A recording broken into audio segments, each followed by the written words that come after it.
আপনাদের চিঠি সমাজ কল্যাণ মন্ত্রণালয় আমলে নেয়নি, কিভাবে আমলে নিতে হয় 72 ঘন্টার মধ্যে সেই ব্যবস্থা আমরা করছি। অত্যন্ত উৎকণ্ঠা, অত্যন্ত দ্বিধা, অত্যন্ত বিভক্তি, অত্যন্ত মারমুখী আমরা, তাই না? একটি বিষয় একটু ইতিহাস টানি। এই আন্দোলনের আগে সারা বাংলাদেশ প্রতিটা জেলায় আমরা মানববন্ধন করেছি। এই আন্দোলনের আগে হাজারো প্ল্যান পরিকল্পনা করেছি, হাজারো রাত্রি আমরা নির্ঘুম কাটিয়েছি। আপনারা নিশ্চয়ই অবগত আছেন, আমি রাত্রে 9টা পর্যন্ত থাকি। এরপর আমার সহযোগী টিম নিয়ে প্রতিটা রাজনৈতিক দলের নেতাদের দাঁড়ে দাঁড়িয়ে ঘুরে বেড়াই আমাদের এই শিক্ষকের মুক্তির জন্য।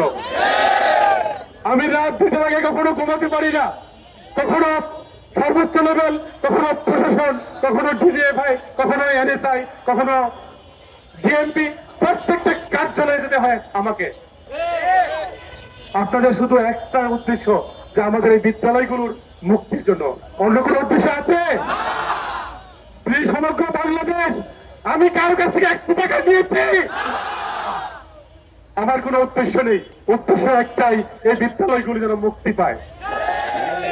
আজকে লং মার্চ থেকে আমি অত্যন্ত আন্তরিকভাবে ধন্যবাদ জানাচ্ছি আমাদের রমনা জেলা উপ পুলিশ কমিশনার সাব্বির মাসুদ ভাইকে, এবং আজকে কোনো পরিচয় আমরা ওনাকে ধন্যবাদ জানাই।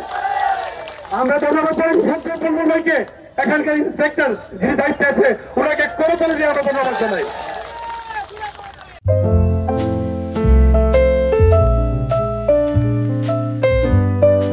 আমরা আজকে আমাদের প্রতিনিধি টিমকে ওনারা সার্ভিস মানে আমাদের আগেই প্লাস্টিক মিটিং এর জন্য মানে পঞ্চকোষ দপ্তর রেডি ছিল। এটা আমি মনে করি আমাদের বুলবুল ভাই এবং মাসুদ ভাইয়ের জন্য হয়েছে। আমরা ওখানে যেতেই পুরো পরিচয় এবং হুলস্থুল কাণ্ড লেগে গেল, এবং পরিচালক নয় সাথে সাথে দৌড় দিয়ে নেমে আসছে। আমি ফেসবুকে নামটা এবং শেয়ার করছি।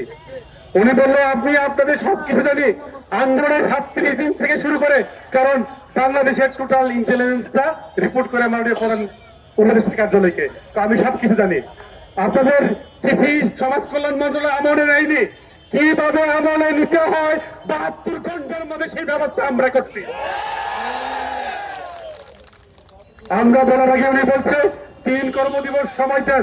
আমার সাথে টিম ছিল, জিজ্ঞেস করেন প্রত্যেকের টিমকে, অত্যন্ত আন্তরিক ভাবে যে আমরা আপনার 37 দিন যাবৎ রাস্তায় আছেন, এটা আমাদের জন্য অত্যন্ত দুঃখজনক।